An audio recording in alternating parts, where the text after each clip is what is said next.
Assalamualaikum warahmatullahi wabarakatuh. Bagaimana kabarnya anak-anakku yang soleh dan soleha kelas 5?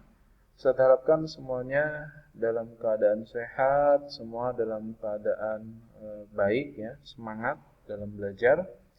Semoga kita semua senantiasa diberikan perlindungan oleh Allah. Anak-anakku yang soleh dan soleha, hari ini kita akan belajar tentang akidah Islam. Nah, yang akan kita bahas yakni tentang kisah Asiyah binti Muzahim. Siapakah Asiyah? Ada yang sudah pernah dengar? Oke, ada yang sudah dengar, ada yang sudah pernah tahu ceritanya, ada yang belum.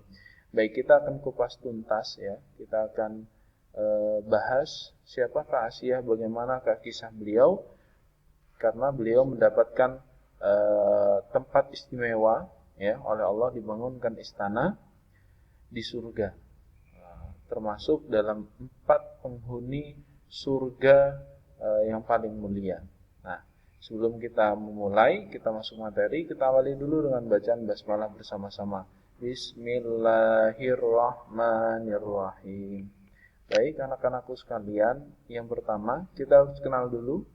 Kita akan kenalan dulu dengan Asiyah binti Muzahim. Asiyah binti Muzahim ini adalah istri dari Fir'aun, yang waktu itu seorang raja yang terkenal. Nah, kan tapi Fir'aun ini termasuk orang yang sekaligus selain raja, dia mengaku bahwa dirinya adalah Tuhan. Nah, jadi ini adalah Fir'aun. Makanya Asiyah ini termasuk permaisuri daripada Fir'aun ini. Nah, bagaimana mungkin istrinya dari orang yang menyekutukan Allah, bahkan dia mengaku dirinya Tuhan, kemudian menjadi salah satu orang yang disebutkan oleh Rasulullah menjadi penghuni surga. Nah, kita akan simak kisahnya.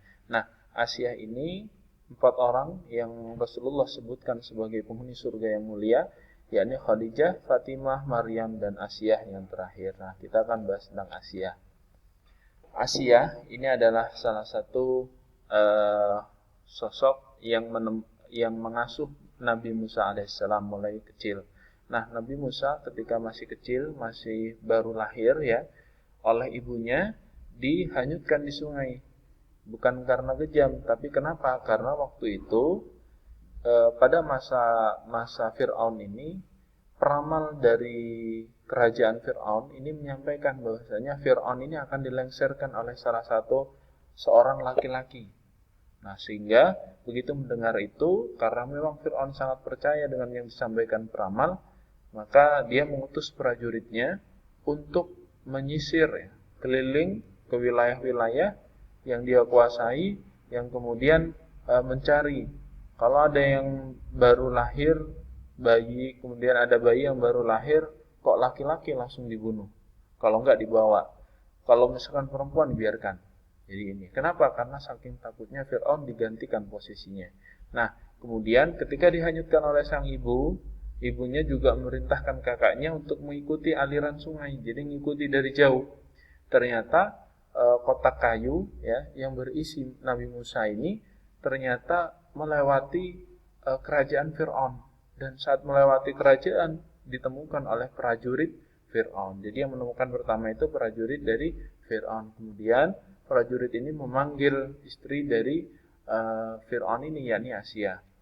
Kemudian begitu dilihat sama Asiyah, ternyata isinya seorang anak. Dan yang tampan senyum. Jadi begitu dibuka senyum. Akhirnya apa? Seketika Asiyah pun merasakan cintanya kepada anak tersebut, yakni Nabi Musa. Nah, kemudian dengan izin Aisyah mengizin kepada suaminya untuk mengasuhnya. Awalnya Fir'aun tidak setuju, akan tetapi begitu dirayu, akhirnya setuju. Ya, setuju dengan dalih apa?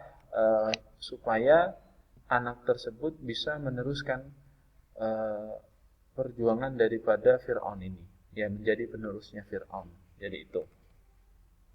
Nah, Asiyah ini salah satu wanita pertama yang beriman kepada Nabi Musa, ya, mengiman kepada Nabi Musa dari kerajaan Fir'aun ini. Dari ketika Musa tumbuh dewasa, dia kemudian mendapatkan wahyu dari Allah, ya, mendapatkan perintah dari Allah untuk mengenalkan tentang ketuhanan. Nah, akan tetapi apa? Begitu menyampaikan kepada Asia tanpa membantah, dia langsung percaya kepada Musa ini. Jadi begitu Nabi Musa cerita kepada Asia bahwa dia sedang mendapatkan perintah dari Allah untuk membawa umat manusia ya mengenalkan kepada Allah ya, maka kemudian Asia ini langsung percaya seketika itu. Nah, untuk tugasnya materi belum selesai. Ini tugasnya. Pertama, ya, siapakah yang pertama menemukan kotak bayi di aliran sungai? Ini ya, tugas silahkan dijawab semua. Ada 5 soal, ya. Di pause videonya, dilihat 5 soal ini, kalau perlu dicatat, kemudian nanti dikerjakan setelah menyelesaikan video ini. Jadi ini tugasnya ada 5 poin. Nah, yang terakhir, terdapat dalam surat apakah Allah memuji keimanan dari Asia istri Fir'aun? Tuliskan ayatnya saja. Jadi itu ya, ini tugasnya. Oke, kita lanjut sekarang materi. Nah, Fir'aun menyiksa Asia dan penyisir rambut. Nah, jadi begitu Musa menyampaikan kepada Asia bahwasanya dia mendapatkan firman dari Allah, wahyu dari Allah, ya, untuk mengenalkan ketuhanan, mengenai tentang Tuhan, bahwasanya Tuhan yang berhak disembah hanya Allah. Nah, dia langsung percaya. Nah, kemudian ada salah satu orang, yakni penyisir rambut dari putri-putri Fir'aun, penyisir rambut kerajaan. Nah, ini kemudian juga percaya, mengikuti keimanan daripada Nabi Musa ini. Ikut beriman kepada Nabi Musa, yakin bahwa Allah sebagai Tuhan, bukan Fir'aun. Nah, kepergoknya adalah ketika penyisir rambut putri Fir'aun ini menjatuhkan sisirnya, ketika mengambil dia mengucapkan Bismillah katanya. Nah, kemudian sontak putri dari Fir'aun ini kaget, loh, apa yang kamu ucapkan barusan? Nah, kemudian sang penyisir rambutnya menjawab, sesungguhnya Tuhanku, ya, sesungguhnya Tuhan yang berhak disembah itu hanya Allah, ya, termasuk Tuhanku dan Tuhan kita semua umat manusia, ya, ini Allah. Mendengar hal itu, putri Fir'aun langsung melaporkan kepada ayahnya, kepada Fir'aun, dan Fir'aun langsung menghukum penyisir rambut itu dengan sangat sadis, ya, dengan sangat ini. Kemudian begitu setelah dihukum, ternyata ketika dihukum, Asia ini melihat penyisir rambut ini ketika dihukum kok tidak susah, bahkan dia sempat tersenyum sebelum meninggal. Nah, ini menguatkan, secara tidak langsung menguatkan keimanan dari Asia.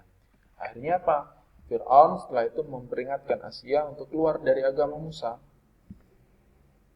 Jadi kembali lagi percaya bahwasanya Fir'aun itu adalah Tuhan. Nah, kan tapi Asia menolak, dan akhirnya Fir'aun pun juga menyiksa Asia ini. Disiksa, kemudian terakhir dia dilemparkan dari atas menara. Kan tapi begitu mau jatuh sampai tanah, Allah cabut jasadnya. Jadi dia tidak merasakan sakitnya jatuh dari atas menara. Jadi itu luar biasa. Allah melindungi dia dengan itu. Ya. Jadi Allah melindungi, dicabut dulu di tengah-tengah, ya, belum nyampai tanah, dicabut nyawanya, dan akhirnya dia tidak merasakan sakitnya jatuh dari atas menara ketika dilempar. Jadi itu. Nah, ini adalah pujian Allah terhadap Asia, ya. Allah berikan dalam surat At-Tahrim ayat 11 yang berisi kurang lebih isinya karena keteguhan, ya, keimanan Asia dengan siksa yang amat pedih, tapi ia tetap teguh dengan keyakinannya, maka Allah memberikan sebuah istana di surga untuknya. Jadi itu bersama 4 orang yang lainnya tadi, 3 orang, ya, 4 sama Asia tadi, Khadijah, Fatimah, kemudian Maryam, dan terakhir Asia. Jadi ini adalah materi kita hari ini. Jangan lupa dipelajari, ya. Silakan dikerjakan soalnya. Kalau sudah, difoto hasilnya dan kirimkan ke Ustaz Ardi ke nomor WA-nya sesuai yang biasanya. Oke, jazakumullah khairan katsir. Kalau ada salah dari Ustaz, mohon maaf yang sebesar-besarnya. Wassalamualaikum warahmatullahi wabarakatuh.